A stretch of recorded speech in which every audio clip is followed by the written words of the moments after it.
بتایا تھا اصل میں پتہ کیا، دیکھیں سب حاجیوں کی تصریح اکٹھی نکلے گی. ہاں سب حاجیوں کی تصریح، اس کو تصریح بولتے ہیں اجازت نامے کو. یہ سب حاجیوں کی اکٹھی نکلے گی.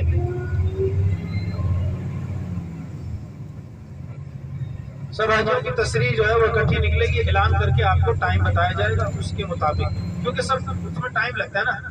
اور ابھی یہ ہفتہ پورا رش ہے مدینے میں، تو وہ انشاءاللہ آپ لوگوں کو باقاعدہ پیپر لگے گے نیچے، ٹائم بتایا جائے گا، مردوں کا یہ ہے عورتوں کا یہ ہے، سب کو اکٹھا کر کے لے کے جائیں گے. یہاں نفل پڑھ کے خدا میں پھر انشاءاللہ ہم لوگ مدینے میں جو کھجوروں کے باغات ہیں ان میں سے ایک باغ میں اتریں گے، وہاں تبرک کے طور پہ کھجوریں بھی کھائیں گے. اگر آپ میں سے کوئی حاجی لینا چاہے تو وہ وہاں سے لے بھی سکے گا. مدینے سے حاجی تبرکات میں جو کھجوریں لے کر جاتے ہیں، انشاءاللہ میں آپ لوگوں کو چند کھجوروں کے نام بھی بتاؤں گا. ایسی کھجوریں جو نبی صلی اللہ علیہ وسلم نے اگائی، پسند فرمائی یا جس میں شفا بتائی، وہ چند کھجوریں ہیں، نام بتاؤں گا انشاءاللہ. کھجوروں کے علاوہ مدینے سے حاجی دو اور ایسے خاص تحفے ہیں جو شفا اور فائدے کے لیے لے جاتے ہیں. ان میں سے ایک تحفہ یہاں سے تقریباً 150 کلومیٹر دور جو پرانا مکے کا رستہ ہے جو انبیاء کرام نے استعمال کیا، وہاں سے مدینے میں آتا ہے. جیسے مدینے میں کھجوروں کے باغ ہیں، تو یہاں سے 150 کلومیٹر دور پہاڑوں کے درمیان بلسان کے درخت، ان سے قدرتی طور پہ ایک ارک نکلتا ہے جسے روغن بلسان کہا جاتا ہے. اور یہاں عرب کے لوگ اسے شفا کے لیے، فائدے کے لیے استعمال کرتے ہیں. اور یہاں کے جو عرب کے لوگ ہیں وہ اسے طاقت کے لیے بھی پیتے ہیں.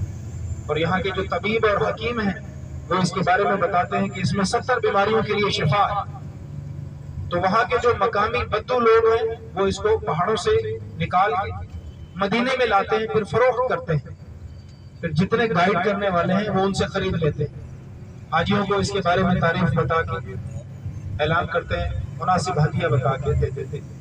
تو آپ میں سے اگر کسی حاجی کو چاہیے ہوا یہ روغن بلسان، آپ کو مجھ سے مل جائے گا، میرے پاس موجود ہے انشاءاللہ، آپ چیک کر لیجیے. اس کے علاوہ ایک اور تحفہ مدینے سے حاجی ایک سرما لے جاتے ہیں. نام سنا ہوگا جس نے استعمال کیا ہے. آپ کو کسی نے شاید عمرے پہ آنے والے حاجی لے کے جاتے ہیں، پھر جا کے تحفے میں بانٹتے ہیں. تو جس نے استعمال کیا وہ اس کے بارے میں ضرور جانتا ہوگا. مدینے میں ایک سرما حاجی لے کے جاتے ہیں، عصمت کے نام سے مشہور. اور یہ عصمت اس لیے خاص ہے کیونکہ نبی صلی اللہ علیہ وسلم نے اسے استعمال فرمایا ہے، اور پھر اس کے بارے میں حدیث بھی ارشاد فرمائی ہے. حدیث یہ ہے کہ بہترین سرما عصمت ہے، یہ آنکھوں کی بینائی نکھارتا ہے اور نئی پلکیں بھی اگاتا ہے. تو آپ میں سے اگر کسی حاجی کو یہ عصمت سرما لے جانا ہوا، یہ بھی میرے پاس موجود ہے. یہ 2 تحفے میرے پاس ہیں.